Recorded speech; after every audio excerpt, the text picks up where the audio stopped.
ಸ್ನೇಹಿತರೆ ನಮಸ್ಕಾರ. ನಾನು ನಿಮ್ಮ ರಾಕೇಶ್ ಆರುಂಡಿ. ಜಮ್ಮು ಕಾಶ್ಮೀರದ ಪಹಲ್ಗಾಮ್ನಲ್ಲಿ ನಡೆದಂಥ ಪೈಶಾಚಿಕ ಕೃತ್ಯ, ಇದಕ್ಕೆ ಭಾರತ ತಕ್ಕ ತಿರುಗೇಟನ್ನು ನೀಡಲೇಬೇಕು ಅನ್ನೋದು ಶತಕೋಟಿ ಭಾರತೀಯರ ಕೂಗು.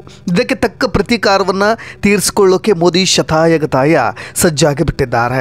ಪಾಕಿ ಉಗ್ರರಿಗೆ ಕುಮ್ಮಕ್ಕು ನೀಡತಕ್ಕಂಥ ಪಾಕಿಸ್ತಾನಕ್ಕೆ ಪ್ರಧಾನಿ ಮುಟ್ಟಿ ನೋಡಿಕೊಳ್ಳುವಂತೆ ಪಾಠ ಕಲಿಸೋಕೆ ರಣತಂತ್ರವನ್ನು ಕೂಡ ಹೆಣೆದಿದ್ದಾರೆ.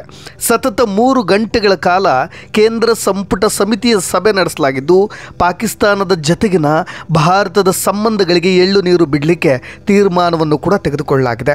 ಸ್ನೇಹಿತರೆ, ಪಾಕಿಸ್ತಾನಿ ಪ್ರಜೆಗಳನ್ನು ಭಾರತದಿಂದ ಒದ್ದೋಡಿಸಬೇಕು, ಎಲ್ಲ ಪಾಕ್ ಬಾರ್ಡರ್ಗಳನ್ನು ಕ್ಲೋಸ್ ಮಾಡಬೇಕು, ವ್ಯಾಪಾರ ವಹಿವಾಟುಗಳಿಗೆ ಅಂತಿಮ ಶರವನ್ನು ಬರೆದು ಇನ್ನೆಂದೂ ಕೂಡ ಭಾರತದ ಕಡೆಗೆ ಮುಖ ತಿರುಗಿ ನೋಡಲಿಕ್ಕೂ ಕೂಡ ಪಾಕಿಸ್ತಾನ ಭಯ ಪಟ್ಟುಕೊಳ್ಳುವಂತೆ ಮಾಡಬೇಕು ಅನ್ನೋದು ಭಾರತೀಯರ ಬೇಡಿಕೆಗಳು. ಆದರೆ ಕೇಂದ್ರ ಸಚಿವರಾಗಿರ್ತಕ್ಕಂಥ ಅಮಿತ್ ಶಾ, ರಾಜನಾಥ್ ಸಿಂಗ್, ನಿರ್ಮಲಾ ಸೀತಾರಾಮನ್ ಸೇರಿದಂತೆ ಹಲವು ಸಚಿವರು 3 ಗಂಟೆಗಳಿಗೂ ಅಧಿಕ ಕಾಲ ಹೈ ವೋಲ್ಟೇಜ್ ಮೀಟಿಂಗನ್ನು ನಡೆಸಿ ಮಹತ್ವದ ತೀರ್ಮಾನವನ್ನು ತೆಗೆದುಕೊಂಡಿದ್ದಾರೆ. ಇದೆಲ್ಲವೂ ಕೂಡ ಕೋಟ್ಯಾನುಕೋಟಿ ಭಾರತೀಯರು ಖುಷಿ ಪಡ್ತಕ್ಕಂಥ ವಿಚಾರ. ಸದ್ಯದ ಮಟ್ಟಿಗೆ ಎಲ್ಲರೂ ಕೂಡ ನಿರಾಳರಾಗ್ತಕ್ಕಂಥ ಸಮಯ ಹತ್ತಿರ ಬರ್ತಾ ಇದೆ. ಸ್ನೇಹಿತರೆ, ಈಗ ತೆಗೆದುಕೊಂಡಿರ್ತಕ್ಕಂಥ ತೀರ್ಮಾನಗಳ ಬಗ್ಗೆ ನಾನು ಮಾತನಾಡ್ತಾ ಹೋಗ್ತೀನಿ. ಭಾರತ ಮತ್ತು ಪಾಕಿಸ್ತಾನ ಗಡಿಯಲ್ಲಿನ ಅಟಾರಿ ವಾಘಾ ಗಡಿ ಚೆಕ್ ಪೋಸ್ಟನ್ನು ಮುಚ್ಚಬೇಕು ಅನ್ನೋ ತೀರ್ಮಾನವನ್ನು ಕೂಡ ತೆಗೆದುಕೊಳ್ಳಲಾಗಿದೆ. ಸಾರ್ಕ್ ವೀಸಾ ವಿನಾಯಿತಿ ಯೋಜನೆಗೆ ಪಾಕಿಸ್ತಾನಿಯರಿಗೆ ರದ್ದನ್ನು ಮಾಡಲಾಗ್ತಾ ಇದೆ. ರಾಯಭಾರ ಕಚೇರಿ ಸಿಬ್ಬಂದಿಗಳನ್ನು ಹಂತ ಹಂತವಾಗಿ ಕಡಿತಗೊಳಿಸೋದು. ಒಟ್ಟಾರೆಯಾಗಿ ಇನ್ನೊಂದು ಕೊನೆಯದಾಗಿ ಭಾರತ ತೆಗೆದುಕೊಂಡಿರ್ತಕ್ಕಂಥ ನಿರ್ಧಾರಗಳಲ್ಲಿ ಪಾಕಿಸ್ತಾನಕ್ಕೆ ನರಳಾಟ ಶುರುವಾಗಿರೋದು ಅಂದರೆ 1960ರ ಸಿಂಧೂ ನದಿ ಒಪ್ಪಂದವನ್ನು ರದ್ದು ಮಾಡಲಾಗ್ತಾ ಇದೆ. ಸ್ನೇಹಿತರೆ, ಪಾಕಿಸ್ತಾನಕ್ಕೆ ಕುಡಿಯೋ ನೀರಿಗೂ ಕೂಡ ಹಾಹಾಕಾರ ಶುರುವಾಗಬೇಕು. ಆ ಮಟ್ಟಿಗಿನ ಕಟ್ಟುನಿಟ್ಟಿನ ಕ್ರಮಗಳತ್ತ ಭಾರತ ದಿಟ್ಟ ಆಲೋಚನೆಗಳನ್ನು ಮಾಡಿರೋದು. 1960ರ ಸಿಂಧೂ ನದಿ ಒಪ್ಪಂದ ಏನು ಹೇಳುತ್ತೆ? ಯಾಕೆ ಇದು ತುಂಬ ಕಷ್ಟ ಸಾಧ್ಯವಾಗುತ್ತೆ? ಇದನ್ನು ಸಹಿಸಿಕೊಳ್ಳಿಕ್ಕೂ ಕೂಡ ಪಾಕಿಸ್ತಾನ ಊರ್ದು ಹೋಗಿಬಿಡುತ್ತೆ. ಯಾಕೆ ಅಂದರೆ ಒಂದು ಹನಿ ನೀರಿಗೂ ಹಾಹಾಕಾರ ಶುರುವಾಗೋದು ಅಂದರೆ ಇದೆ. ಯಾಕೆ 1960ರ ಸಿಂಧೂ ನದಿ ಒಪ್ಪಂದ ಹೇಳೋ ಹಾಗೆ ಈ ಝೀಲಂ ನದಿ ಆಗಿರ್ಬೋದು, ಚೀನಾಬ್, ರಾವಿ ಮತ್ತು ಬಿಯಾಸ್ ಮತ್ತು ಸಟ್ಲೇಜ್ ಈ ನದಿಗಳ ನೀರನ್ನು ಸರಬರಾಜು ಮಾಡಬೇಕು ಅನ್ನೋದು ಒಂದು ಒಪ್ಪಂದ. ಇನ್ನು ಮುಂದೆ ಪಾಕಿಸ್ತಾನ ನಂಬಿಕೆಗೆ ದ್ರೋಹವನ್ನು ಮಾಡ್ತಾ ಬರ್ತಾ ಇರೋ ವಿಷಯವಾಗಿ ಈಗ ಭಾರತ ತೆಗೆದುಕೊಂಡಿರೋ ನಿರ್ಧಾರದಲ್ಲಿ ಈ ನದಿಗಳ ನೀರನ್ನು ಇನ್ನು ಮುಂದೆ ಕಟ್ ಮಾಡಲಾಗುತ್ತೆ. ಇನ್ನು ಮುಂದೆ ಪಾಕಿಸ್ತಾನಕ್ಕೆ ಸರಬರಾಜು ಪ್ರಕ್ರಿಯೆಯನ್ನು ನಿಲ್ಲಿಸಲಾಗುತ್ತೆ. ಅಷ್ಟೇ ಅಲ್ಲದೆ ಭಾರತ ತೆಗೆದುಕೊಂಡಿರ್ತಕ್ಕಂಥ ಕಟ್ಟುನಿಟ್ಟಿನ ಕ್ರಮಗಳಲ್ಲಿ 48 ಗಂಟೆಯೊಳಗೆ ಪಾಕಿಸ್ತಾನಿ ಪ್ರಜೆಗಳು ಭಾರತವನ್ನು ಬಿಟ್ಟು ತೊರೆಯಬೇಕು. ಹೌದು ಸ್ನೇಹಿತರೆ, ಅದಕ್ಕೆ ಕಾರಣ ಕೂಡ ಇದೆ. ಸಾರ್ಕ್ ವೀಸಾ ವಿನಾಯಿತಿ ಯೋಜನೆ ಅಡಿಯಲ್ಲಿ ಪಾಕಿಸ್ತಾನಿ ಪ್ರಜೆಗಳು ಭಾರತಕ್ಕೆ ಪ್ರಯಾಣಿಸಲಿಕ್ಕೆ ನೀಡಿದ್ದಂಥ ಇಲ್ಲಿಯವರೆಗಿನ ಅನುಮತಿಗೆ ಈಗ ತಡೆ ನೀಡಲಾಗಿದೆ. ಹಾಗಾಗಿ ಈ ವೀಸಾ ಅಡಿಯಲ್ಲಿ ಯಾರೆಲ್ಲ ಪಾಕ್ ಪ್ರಜೆಗಳಿದ್ರೋ ಅವರೆಲ್ಲರೂ ಕೂಡ ಭಾರತವನ್ನು 48 ಅವರ್ಸ್ ಅಂದರೆ ಗಡುವನ್ನು ಕೊಟ್ಟಿರೋದು. ಇದಕ್ಕೆ ನಾವು ಡೆಡ್ಲೈನ್ ಅಂತ ಹೇಳಿ ಕರಿತೀವಿ. ಪಾಕಿಸ್ತಾನಕ್ಕೆ ಡೆಡ್ಲೈನನ್ನು ಕೊಟ್ಟಾಗಬಿಟ್ಟಿದೆ. 48 ಗಂಟೆಯೊಳಗೆ ಈ ವೀಸಾ ಅಡಿಯಲ್ಲಿ ಯಾರೆಲ್ಲ ಇಲ್ಲಿದ್ದರೋ ಅವರೆಲ್ಲರೂ ಕೂಡ ಹೋಗಬೇಕು. ಒಟ್ಟಾರೆಯಾಗಿ ಸ್ನೇಹಿತರೆ, ರಾಜತಾಂತ್ರಿಕ ಕ್ರಮಗಳನ್ನು ಕೈಗೊಳ್ಳೋದಿದ್ದರೆ ಪಾಠ ಕಲಿಯೋದಿಲ್ಲ ಅನ್ನೋದು ಭಾರತಕ್ಕೆ ಬಹಳ ಸ್ಪಷ್ಟವಾಗಿ ಅರ್ಥ ಆಗ್ತಾ ಇದೆ. ಪದೇ ಇದೇ ರೀತಿಯಾಗಿ ಕದನ ವಿರಾಮ ಉಲ್ಲಂಘನೆಗಳಿಂದ ಹಿಡಿದು, ಕಾರಣವಿಲ್ಲದೆ ದಾಳಿಯನ್ನು ಮಾಡೋದರಿಂದ ಹಿಡಿದು, ನಂಬಿಕೆಗೆ ದ್ರೋಹ ಬಗೆಯೋದ್ರಿಂದ ಹಿಡಿದು, ಒಪ್ಪಂದಕ್ಕೆ ಬರ್ತೀವಿ ನಾವು, ಸ್ನೇಹಿತವಾಗಿ ವರ್ತಿಸ್ತೀವಿ ಅನ್ನೋ ಮಾತುಗಳಿಂದ ಹಿಡಿದು ಎಲ್ಲವೂ ಕೂಡ ನೋಡಿ ಸಾಕಾಗಿ ಹೋಗಿಬಿಟ್ಟಿದೆ. ಇನ್ನು ಮುಂದೆ ಯುದ್ಧಕ್ಕೆ ಸಜ್ಜಾಗಿಬಿಟ್ಟಿದೆ ಭಾರತ. ಯಾವಾಗ ಬೇಕಾದರೂ ಸರ್ಜಿಕಲ್ ಸ್ಟ್ರೈಕ್ ಕೂಡ ಆಗಬಹುದು. ಒಟ್ಟಾರೆಯಾಗಿ ಸದ್ಯದ ಮಟ್ಟಿಗೆ ರಾಜತಾಂತ್ರಿಕ ಕ್ರಮಗಳ ಮುಖಾಂತರವಾಗಿ ಇಂಥ ನೇಚರಿಗೆ ಆಶ್ರಯವನ್ನು ಕೊಡ್ತಾ ಇರತಕ್ಕಂಥ ಪಾಕಿಸ್ತಾನ ಎಚ್ಚೆತ್ತುಕೊಳ್ಬೇಕು, ಬುದ್ಧಿ ಕಲಿಯಬೇಕು. ಅವರು ಬುದ್ಧಿ ಕಲಿಯೋದಿಲ್ಲ ಬಿಡಿ, ಈ ನಿಟ್ಟಿನಲ್ಲಿ ಕ್ರಮವನ್ನು ತೆಗೆದುಕೊಳ್ಳೋದೇ ನಮಗೆ ಮುಂದಿರತಕ್ಕಂಥ ದಾರಿ. ಅವ್ರನ್ನ ಅತಂತ್ರವಾಗಿಸಬೇಕು, ಏಕಾಂಗಿಯಾಗಿಸಬೇಕು ಪಾಕಿಸ್ತಾನವನ್ನು ಅನ್ನೋ ನಿಟ್ಟಿನಲ್ಲಿ ಭಾರತ ಕ್ರಮಗಳನ್ನು ತೆಗೆದುಕೊಳ್ಳಲಿಕ್ಕೆ ಮುಂದಾಗ್ತಾ ಇರೋದು. ಸ್ನೇಹಿತರೆ, ಇದೊಂದೇ ಅಲ್ಲ, ಪಾಕಿಸ್ತಾನದಲ್ಲಿರ್ತಕ್ಕಂಥ ಭಾರತೀಯ ಅಧಿಕಾರಿಗಳಿಗೆ ಎಂದೂ ಕೂಡ ಪಾಕಿಸ್ತಾನ ಸೇಫ್ ಅಲ್ಲ ಅನ್ನೋದು ಗೊತ್ತು. ಅನಿವಾಸಿ ಭಾರತೀಯರಲ್ಲಿದ್ದರೂ ಕೂಡ ಅವರಿಗೂ ಕೂಡ ಅದು ಸೇಫ್ ಅಲ್ಲ. ಹಿಂದೂಗಳಿಗೂ ಕೂಡ ಯಾವತ್ತಿಗೂ ಕೂಡ ಚಿತ್ರಹಿಂಸೆ ಕಟ್ಟಿಟ್ಟು ಬುತ್ತಿ. ಕಳೆದ ಒಂದು ದಶಕಗಳಲ್ಲಿ ಎಷ್ಟೆಲ್ಲ ಹಿಂದೂಗಳು ಅಲ್ಲಿ ಕಡಿಮೆ ಆಗ್ತಾ ಇದ್ದಾರೆ, ಅವರೆಲ್ಲ ಏನಾದರೂ ಅನ್ನೋದಕ್ಕೂ ಕೂಡ ಲೆಕ್ಕಗಳೇ ಇಲ್ಲ. ಭಾರತದ ಅಧಿಕಾರಿಗಳು ಯಾರೆಲ್ಲ ಅಲ್ಲಿ ಪಾಕಿಸ್ತಾನದಲ್ಲಿ ಕೆಲಸ ನಿರ್ವಹಿಸ್ತಾ ಇದ್ದಾರೆ ಅವರೆಲ್ಲರೂ ಕೂಡ ತಕ್ಷಣಕ್ಕೆ ಭಾರತಕ್ಕೆ ಕರೆಸ್ಕೊಳ್ಬೇಕು ಅನ್ನೋ ನಿರ್ಧಾರವನ್ನು ಕೂಡ ಈಗಾಗಲೇ ತೆಗೆದುಕೊಳ್ತಾ ಇದ್ದಾರೆ.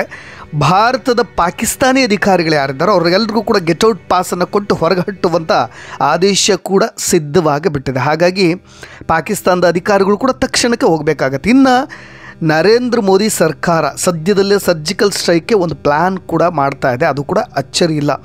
ಆ ಥರದೊಂದು ಕ್ರಮಗಳನ್ನು ನಾವು ಕೂಡ ಎಕ್ಸ್ಪೆಕ್ಟ್ ಮಾಡ್ತಾ ಇದ್ದೀವಿ. ಯಾಕೆ ಅಂದರೆ ಅಮಾಯಕ ಟೂರಿಸ್ಟ್ಗಳನ್ನೇ ಯಾಕೆ ಟಾರ್ಗೆಟ್ ಮಾಡಿ ಈ ರೀತಿಯ ಉದ್ದೇಶಪೂರ್ವಕವಾಗಿ ಈ ಸಂದರ್ಭದಲ್ಲಿ ಮಾಡಲಾಯಿತು ಅನ್ನೋದಕ್ಕೆ ಕಾರಣಗಳಿದೆ. ಅದನ್ನು ನಾನು ಹೇಳ್ತಾ ಹೋಗ್ತೀನಿ. ಒಂದು, ಭಾರತ ಅಂತಾರಾಷ್ಟ್ರೀಯ ಸಮುದಾಯಕ್ಕೆ ಈ ಪಾಕಿಸ್ತಾನದ ಬುದ್ಧಿ ಎಂಥದ್ದು ಅನ್ನೋದನ್ನ ಅರ್ಥ ಮಾಡಿಸ್ಬೇಕು. ಇನ್ನೊಂದು ಕಡೆ ದೊಡ್ಡಣ್ಣನ ಸಹಾಯ ಕೂಡ ನಮಗೆ ಯಾವಾಗಲೂ ಕೂಡ ಸಿಕ್ಕಿದೆ. ಡೊನಾಲ್ಡ್ ಟ್ರಂಪ್ ಸದ್ಯದ ಮಟ್ಟಿಗೆ ಅವರು ಎಷ್ಟು ರಗಡಾಗಿದ್ದಾರೆ ಅನ್ನೋದು ಗೊತ್ತು. ಅವ್ರ ಜೊತೆಗೂ ಕೂಡ ಒಂದು ಹೈ ವೋಲ್ಟೇಜ್ ಮೀಟಿಂಗ್ ಮಾಡಿ ಬೇರೆ ರೀತಿಯ ಕ್ರಮಗಳನ್ನು ಕೂಡ ತೆಗೆದುಕೊಳ್ಬೋದು. ಇದ್ರ ಜೊತೆ ಕರ್ತಾರ್ಪುರ್ ಕಾರಿಡಾರ್ ಕಾರ್ಯಾಚರಣೆಗೆ ಏನಿದೆಯಲ್ಲ ಅದನ್ನು ಕೂಡ ಸದ್ಯದ ಮಟ್ಟಿಗೆ ನಿಲ್ಲಿಸಬೇಕು ಅನ್ನೋದು ಆಗ್ತಾ ಇದೆ. ಒಟ್ಟಾರೆಯಾಗಿ 26 ಜನರ ಬಲಿ ಪಡೆದಂಥ ಪಾಕಿಸ್ತಾನ ವಿರುದ್ಧ ಪ್ರತೀಕಾರಕ್ಕೆ ಭಾರತ ಕೊಡೋ ಎಫೆಕ್ಟ್ನಿಂದ ಪಾಕಿಗಳು ಇನ್ನು ಮುಂದೆ ನರಳಾಡಬೇಕು. ಕೇವಲ ಇದೊಂದಕ್ಕೆ ಸೀಮಿತವಾಗೋದಿಲ್ಲ, ಇದು ಎಲ್ಲ ವಿಷಯಗಳಲ್ಲೂ ಕೂಡ ಇದು ಸೀಮಿತವಾಗುತ್ತೆ.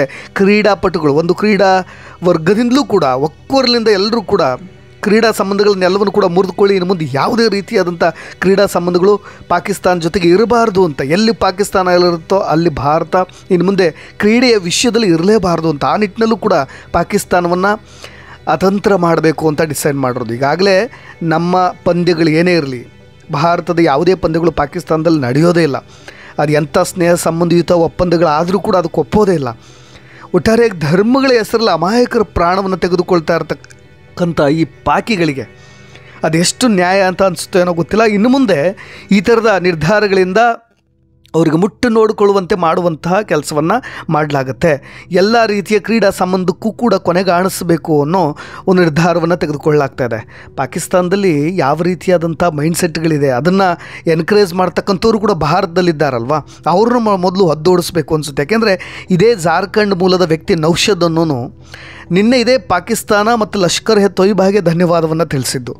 ಸ್ನೇಹಿತರೆ, ಅವ್ರ ಮನಸ್ಥಿತಿ ಹೇಗಿದೆ ಅಂತ, ಇಲ್ಲಿಯ ನೀರು, ಇಲ್ಲಿನ ಆಹಾರ, ಇಲ್ಲಿನ ಬದುಕು, ದುಡಿಮೆ, ಹಣ ಎಲ್ಲವನ್ನೂ ಭಾರತದ ಮಣ್ಣಲ್ಲಿ ತೆಗೆದುಕೊಂಡು ಈ ಘಟನೆಯ ಸಂಬಂಧವಾಗಿ ಪಾಕಿಸ್ತಾನವನ್ನು ಧನ್ಯವಾದ ತಿಳಿಸೋದಾಗಿರ್ಬೋದು, ಆ ದಾಳಿ ನಡೆಸಿದಂಥ ನೇಚರ್ಗೆ ಧನ್ಯವಾದವನ್ನು ತಿಳಿಸ್ತಕ್ಕಂಥದ್ದು, ಜೊತೆಗೆ RSS ಮತ್ತು ಬಜರಂಗ ದಳದಂಥ ಹಿಂದೂ ಸಂಘಟನೆಗಳನ್ನು ಗುರಿಯಾಗಿಸಿ ದಾಳಿ ಮಾಡಿ ನಾನು ಆ ರೀತಿಯಾಗಿ ದಾಳಿ ಮಾಡಿದರೆ ಇನ್ನೂ ಖುಷಿ ಪಡ್ತಿದ್ದೆ ಅಂತ ಮಾತನಾಡ್ತಕ್ಕಂಥ ವ್ಯಕ್ತಿಗಳಿದ್ದಾರೆ. ಅಂದರೆ ಸ್ನೇಹಿತರೆ, ಈ ಘಟನೆಯನ್ನು ನಾವು ಸೂಕ್ಷ್ಮ ನೋಡಬೇಕಾಗತ್ತೆ. 2019 ನಂತರ ಪುಲ್ವಾಮಾ ದಾಳಿ ನಡೀತಲ್ವ, ಅದರ ನಂತರ ನಡೆದಂಥ ಮಾರಕ ದಾಳಿ ಇದು.